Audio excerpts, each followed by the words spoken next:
Plot holes are an interesting topic to discuss, and today's video won't be any different, as I intend to try solving the plot hole that Portal 1 and Portal 2 share. That plot hole is about how GLADOS ended up inside of the facility again, even though Portal 1 shows both of you outside of the facility, in a parking lot. We all know how the player got back inside, as they were dragged, but how did GLADOS get back in? And, more importantly, who or what connected her back to the mainframe? Because when you meet GLADOS in Portal 2, you see that she's still inside of the old dome. It has the familiar hallway leading up to it, and also that door. All of the things that you see in Portal 1. But what doesn't make sense here is how this is possible. Let's take a look at Portal 1's ending again.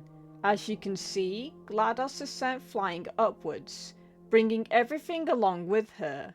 All of it ends up outside of the facility.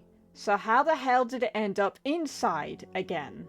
Someone had to move all of that back inside, and also connected GLADOS back to the mainframe, all the while not waking her up.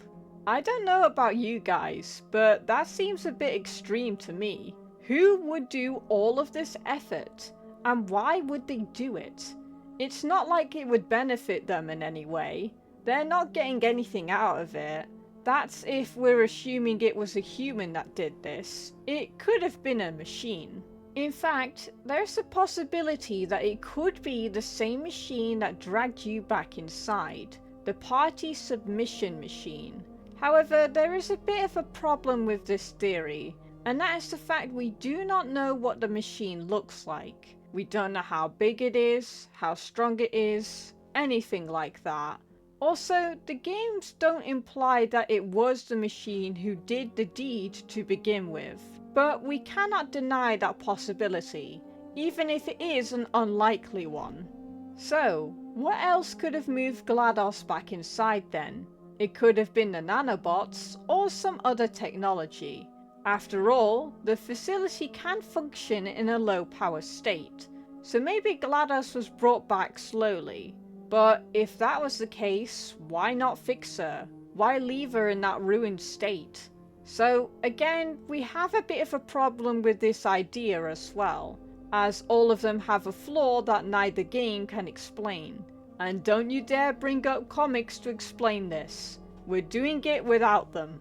Anyway, let's go over the details that we have again and try another theory. So, both the player and GLADOS are thrown outside of the facility. The both of them end up in the car park, where the player is dragged back inside after a few seconds of lying there. We eventually wake up in Portal 2, make our way through some of the old chambers, and come across GLADOS again, who has been brought back to the facility, along with her mainframe. She's not in an active state, so the entire facility is running without her, a fact we get to see for ourselves as we navigate the ruins. The only thing that activates GLADOS is the quote-unquote escape pod Wheatley brings us to. Only then does she power up. So, what does this all mean then? Well, first off, we need something that brought her in, something that reconnected her mainframe to the facility, and something that knew about the activation chamber. Oh, sorry, my bad.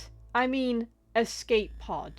Of course, we cannot forget Wheatley's involvement here. He is needed for us to get to GLADOS' chamber to begin with, but he's also the one needed for the escape pod sequence, as the player cannot activate it on their own. Also, this could imply that someone lied to Wheatley about an escape pod being in GLADOS' room, which is a possible reason as to why he went there to begin with. But Wheatley is designed to make bad decisions, so maybe that was the reason why he went there instead. Now, I got a little bit off track there. Time to come up with some theories. So, some kind of machine dragged GLADOS back into her chamber and connected her to the facility. However, they didn't have the authority to activate her. Only a personality core or a scientist could do it.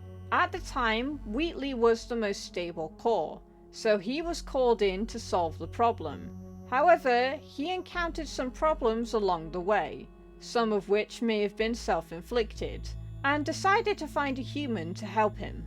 That's when we were woken up, taken to the test chambers, and eventually found GLADOS' chamber again, all in an attempt to get to an escape pod, one that Wheatley generally believed was real, instead of the device needed to wake up GLADOS, because something, or someone, lied to him, but also because they knew for a fact that Wheatley's bad decisions would lead them there. Of course, the problem with this theory is that there's no proof someone did all of this, that someone led Wheatley down this path. For all we know, Wheatley could have done all of this on his own accord. But also, who would want GLADOS back to begin with? If it's just a machine, it possibly wouldn't have this level of thought, especially in a low power facility. Therefore, it had to be another personality core, or maybe even a scientist. But the only scientist we know for a fact to still be alive is Doug Ratman, and I am certain he wouldn't want GLADOS back. Therefore, we're back at square one again, and this plot hole is still not solved. Oh well, I did my best. If you have any ideas on how she ended up back inside, let me know in the comments below. I look forward to hearing about your theories. Until then, I'll see you guys next time.